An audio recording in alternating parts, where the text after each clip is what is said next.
കൊട്ടിയൂർ വൈശാഖ മഹോത്സവത്തിൻ്റെ വിശേഷങ്ങളെക്കുറിച്ചുള്ള മൂന്നാമത്തെ വീഡിയോയിലേക്ക് എല്ലാവർക്കും സ്നേഹപൂർവ്വം സ്വാഗതം. ദാനങ്ങളിൽ ഏറ്റവും മഹത്തരമായി കണക്കാക്കുന്നത് അന്നദാനമാണ്. കൊട്ടിയൂരിലേക്കുള്ള നെയ്യമൃത് സംഘങ്ങൾ പ്രത്യേക തരമായ ചിട്ടയും രീതികളുമൊക്കെ പാലിച്ചുകൊണ്ടാണ് അവരുടെ വ്രതാനുഷ്ഠാനം പൂർത്തീകരിച്ച് നെയ്യമൃതുമായി കൊട്ടിയൂരിൽ എത്തിച്ചേരുന്നത്. വ്രതാനുഷ്ഠാനത്തിൻ്റെ തുടക്കകാലത്ത് അടിച്ചുപാറ്റിക്കഞ്ഞി എന്നും രണ്ടാം ഘട്ടത്തിൽ വേറെ വെപ്പ് എന്നും മൂന്നാം ഘട്ടം മാറിത്താമസം എന്നീ ചടങ്ങുകളാണ് ഇതിൻ്റെ ഭാഗമായിട്ടുള്ളത്. ഒന്ന് രുചിച്ചു നോക്കുക പോലും ചെയ്യാതെ നെയ്യമൃത് മഠങ്ങളിൽ ഇവർ നടത്തുന്ന പാചകം, അതിൻ്റെ രുചി കഴിച്ചവർക്ക് മാത്രമേ പറയാൻ കഴിയുള്ളൂ. അത്രയും ഗംഭീരമായ ഭക്ഷണമാണ്.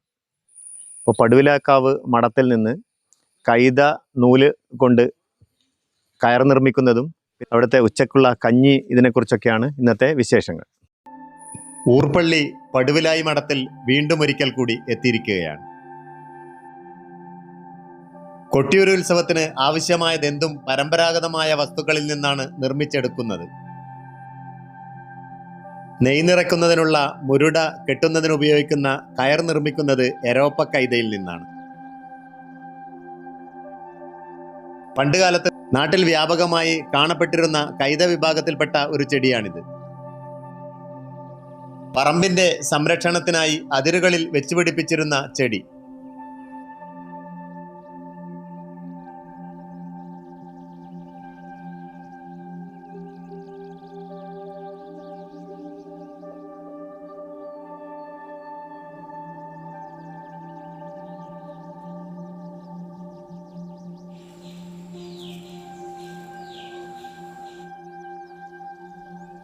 അഗ്രശാലയിൽ ഭക്ഷണത്തിനുള്ള ഒരുക്കങ്ങളും നടക്കുന്നുണ്ട്. നല്ല കുത്തരി കൊണ്ടുള്ള കഞ്ഞിയാണ് ഉച്ചയ്ക്ക് ഉണ്ടാക്കുന്നത്. കൂടെ ചക്ക നിർബന്ധമായും ഉണ്ടായിരിക്കണം. വെള്ളരിക്കയും മാങ്ങയും ചേർത്തുള്ള വെള്ളരിക്ക പുളിങ്കറി പണ്ടുകാല ഭക്ഷണശീലങ്ങളുടെ ഒരു ഓർമ്മ പുതുക്കലാണ്. തൊട്ടുകൂട്ടാൻ ഒരു പെരക്ക് നിർബന്ധം. ചെറുപയറ് കൊണ്ടുള്ള ഒരു പുഴുക്കുമുണ്ടാവും. ഇതാണ് എരോപ്പ കൈതയുടെ ഇല.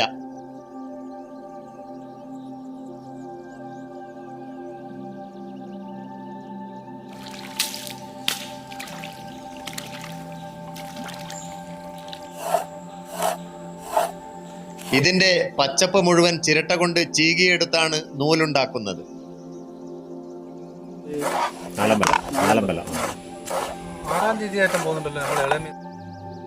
വാഴപ്പോള കൊണ്ടുള്ള തടയിൽ ഇലവെച്ച് അതിലാണ് കഞ്ഞി വിളമ്പുന്നത്. നെയ്യമൃത് സംഘത്തിൽപ്പെട്ട ഒരാൾ തട നിർമ്മാണത്തിന്റെ തിരക്കിലാണ്. ഉച്ചക്കഞ്ഞിയുടെ നേരം ഏതാണ്ട് ആയി വരുന്നുണ്ട്.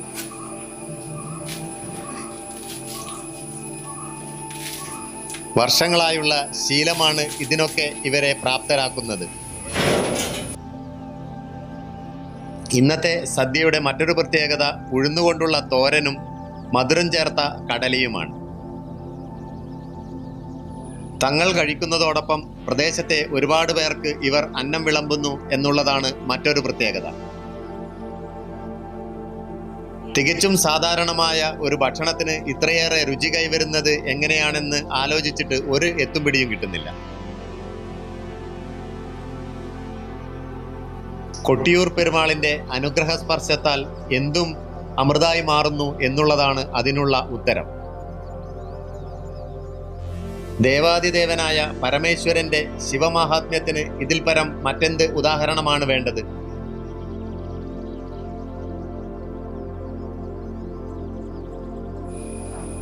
ദിവസങ്ങളായി തിമർത്തു പെയ്തിരുന്ന മഴ മാറി ആകാശം തെളിഞ്ഞിരിക്കുന്നു.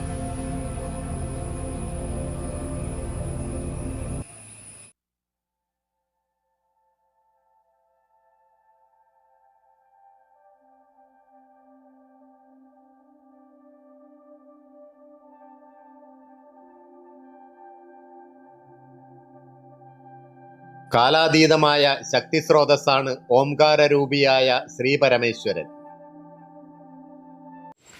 പുരാണപ്രസിദ്ധമായ ഒരു ക്ഷേത്രമാണ് ശ്രീ പടുവിലാക്കാവ് ക്ഷേത്രം.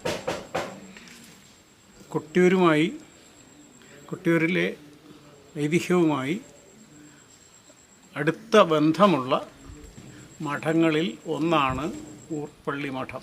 പടുവിലാക്കാവിൽ കുളിച്ചുകൂടുന്ന ഊർപ്പള്ളി മഠക്കാർ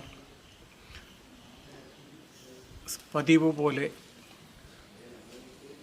കഠിനമായ വ്രതനിഷ്ഠയോടുകൂടി ഈ മഠത്തിൽ സംഗമിച്ച് നിശ്ചിത ദിവസം കൊട്ടിയൂരിൽ എത്തത്തക്ക വിധത്തിൽ 2 ദിവസത്തെ കാൽനട യാത്ര ചെയ്ത് കൊട്ടിയൂർ പെരുമാളിന്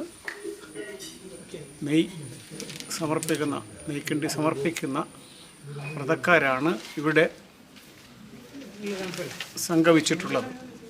ഈ വർഷം കഴിഞ്ഞ വർഷത്തെക്കാളും കുറച്ച് പേര് വർദ്ധിച്ചിട്ടുണ്ട്.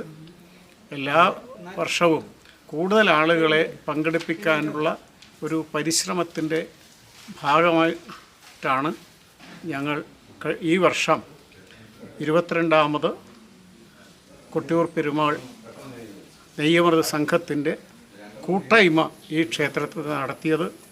അതിൻ്റെ ഫലമായി ഈ പ്രദേശത്തുകാർക്ക് നെയ്യമൃതിൻ്റെ പ്രാധാന്യത്തെക്കുറിച്ച് ഏറെ ബോധ്യം വന്നിട്ടുണ്ട്.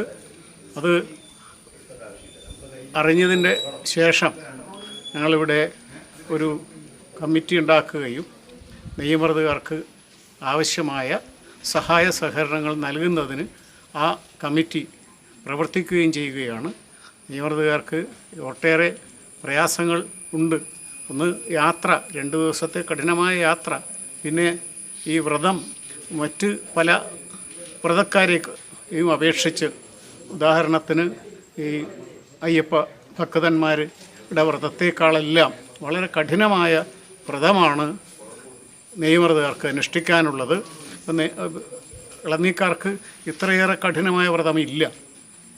അതുപോലെയുള്ള മറ്റു പലർക്കും ഇല്ലാത്ത അത്രയും കഠിനമായ വ്രതം അനുഷ്ഠിച്ചുകൊണ്ടാണ് കൊട്ടിയൂർ പെരുമാളിന് ആദ്യ അഭിഷേകമായ നെയ്യഭിഷേകത്തിന് വ്രതമെടുത്ത് ഇവിടെ നിൽക്കുന്നത്. അവരുടെ ക്ഷേമൈശ്വര്യങ്ങൾക്ക് നാട്ടുകാരുടെ എല്ലാം സഹായ സഹകരണങ്ങൾ ഉണ്ടാവണം.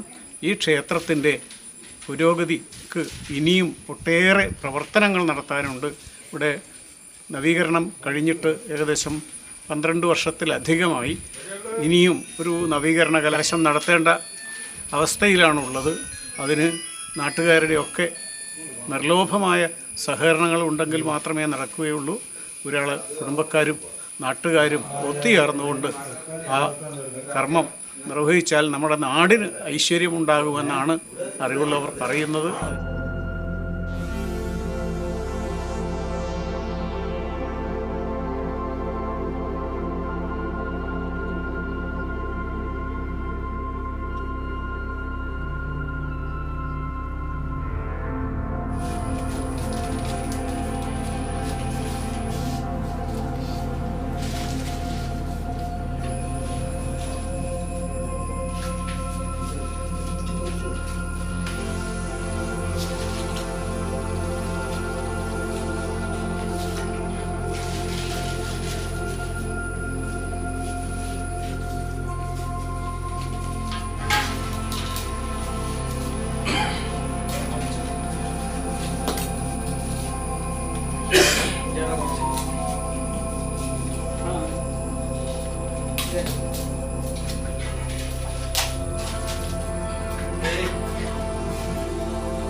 ब्रह्मणं ब्रह्महविर् ब्रह्मज्ञो ब्रह्मणाहुतं ब्रह्मैव देव गन्तव्यं ब्रह्मकर्मसमाधिनाम् ॐ सहनाववतु सहनौ भुनक्तु सह वीर्यं करवावहै तेजस्विनावधीतमस्तु मा विद्विषावहै ॐ शान्ति शान्ति शान्तिः